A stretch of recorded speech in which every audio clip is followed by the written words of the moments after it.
करत बत कही अनुज सन, मन सिंह रूप लुभान।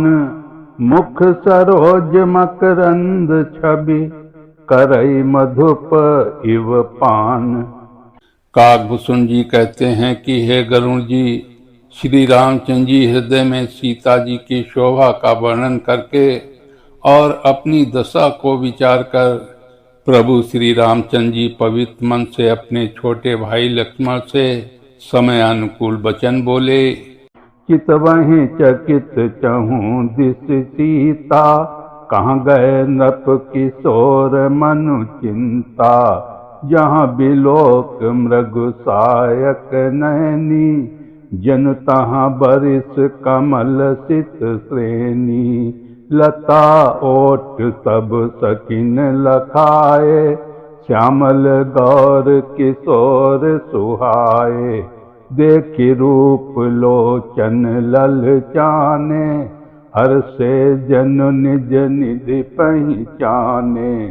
तके नयन रघुपति छवि देखें, पलक नहु परिहरि निमेषे।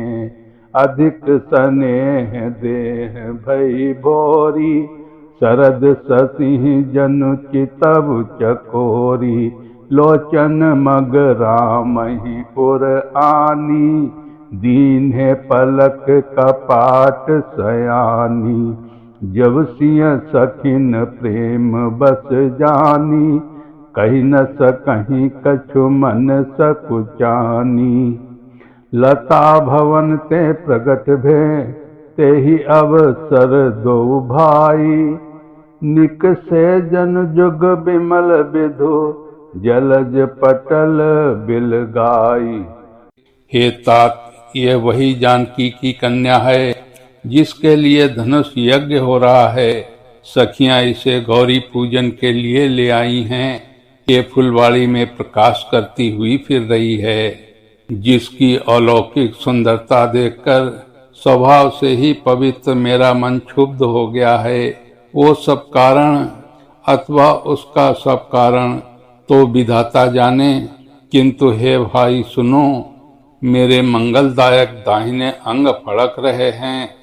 रघुवंशियों का ये सहज जन्म मत स्वभाव है कि उनका मन कभी कुमार्ग पर पैर नहीं रखता। मुझे तो अपने मन का अत्यंत ही विश्वास है कि जिसने जागृत की कौन कहे, स्वप्न में भी पराई स्त्री पर दृष्टि नहीं डाली है।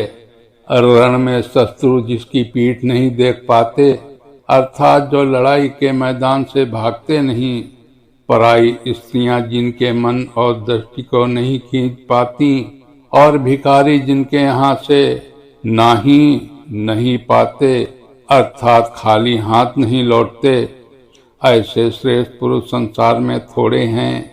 यों श्री राम जी छोटे भाई से बातें कर रहे हैं, पर मन सीता जी के रूप में लुभाया हुआ उनके मुख रूपी कमल के छवि रूप मकरंद रस को भौरे की तरह पी रहा है। सीता जी चकित होकर चारों ओर देख रही हैं। मन इस बात की चिंता कर रहा है कि राजकुमार कहाँ चले गए। बाल मृगनयनी, मृग के छौने की सी आंख वाली सीता जी जहाँ दृष्टि डालती हैं, वहाँ मानो श्वेत कमलों की कतार बरस जाती है। तब सखियों ने लटा की ओट में सुंदर श्याम और गौर कुमारों को दिखलाया। उनके रूप को देखकर नेत्र ललचा उठे। वे ऐसे प्रसन्न हुए मानो उन्होंने अपना खजाना पहचान लिया। श्री रघुनाथ जी की छवि देखकर नेत्र थकित निश्चल हो गए, पलकों ने भी गिरना छोड़ दिया। अधिक स्नेह के कारण शरीर बिहल बेकाबू हो गया, मानो शरद ऋतु के चंद्रमा को चकोरी बेसुध हुई देख रही हो।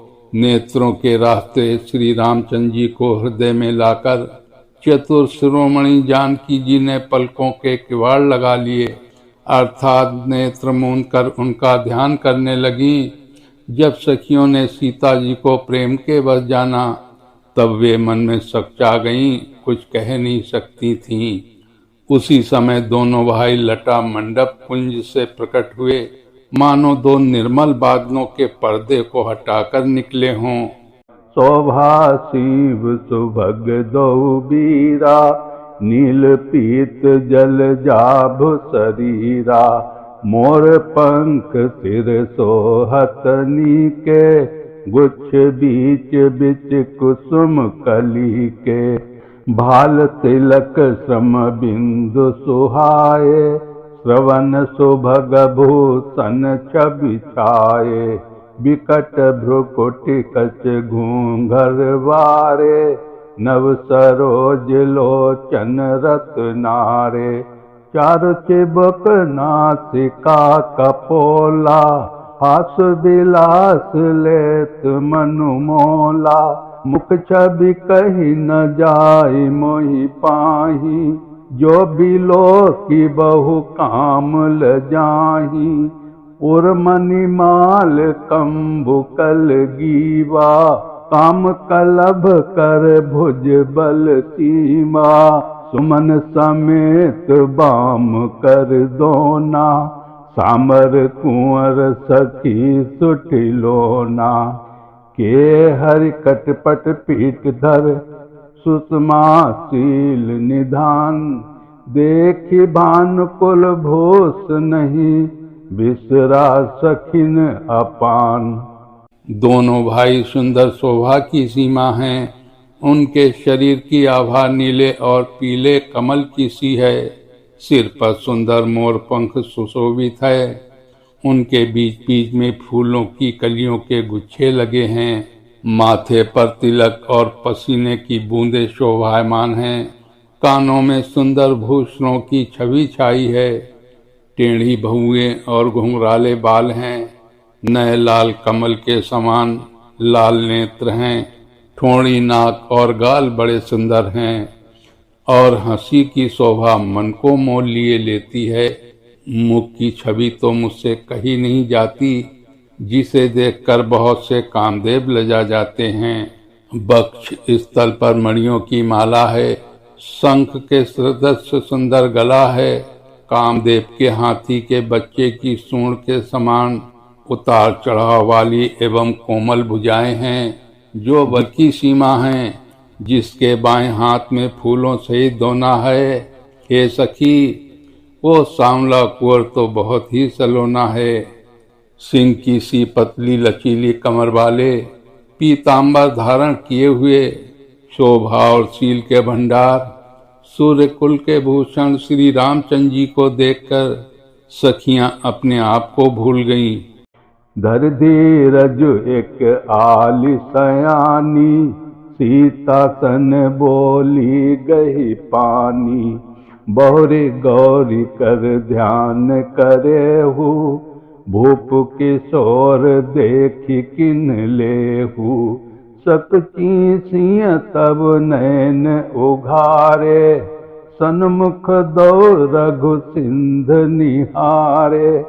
नक सिख देखी राम कई शोभा, सुमिर पितापन मन अति क्षोभा। परवश सखिन लखी जब सीता, भयउ गहरु सब कहाई सभीता।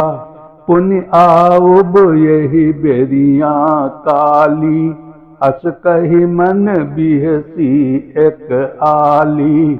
गुड़ गिरा सुनि सिय सकुचानी, भयउ विलम्ब मातु भय मानी। धरि बड़े धीर राम और आने, फिर अपन पऊ पितु बस जाने। देखन मिसमृग बिहग तरु, फिरई बहोरी बहोरी। निरखि निरखि रघुबीर छवि, बाढ़ई प्रीति न थोरी। एक चतुर सखी धीरज धरकर हाथ पकड़कर सीता जी से बोली, गिरिजा जी का ध्यान फिर कर लेना। इस समय राजकुमार को क्यों नहीं देख लेती। तब सीता जी ने सकचाकर नेत्र खोले और रकुल के दोनों सिंहों को अपने सामने खड़े देखा। नख से शिखा तक श्री रामचंद्र जी की शोभा को देखकर और फिर पिता का प्रण याद करके उनका मन बहुत क्षुब्ध हो गया। जब सखियों ने सीता जी को प्रेम के वश देखा तब सब भयभीत होकर कहने लगी, बड़ी देर हो गई, अब चलना चाहिए, कल इसी समय फिर आएंगी। ऐसा कहकर एक सखी मन में हंसी। सखी की यह रहस्य भरी वाणी सुनकर सीता जी सकचा गईं। देर हो गई जान उन्हें माता का भय लगा। बहुत धीरज धरकर वे श्री रामचंद्र जी को हृदय में ले आईं और उनका ध्यान करती हुई अपने को पिता के अधीन जानकर लौटी। मृग पक्षी और वृक्षों को देखने के बहाने सीता जी बार बार घूम जाती हैं और श्री रामचंद्र जी की छवि देख देख कर उनका प्रेम कम नहीं बढ़ रहा है, अर्थात बहुत ही बढ़ता जाता है। बोलिए सियापति रामचंद्र की जय, उमापति महादेव की जय।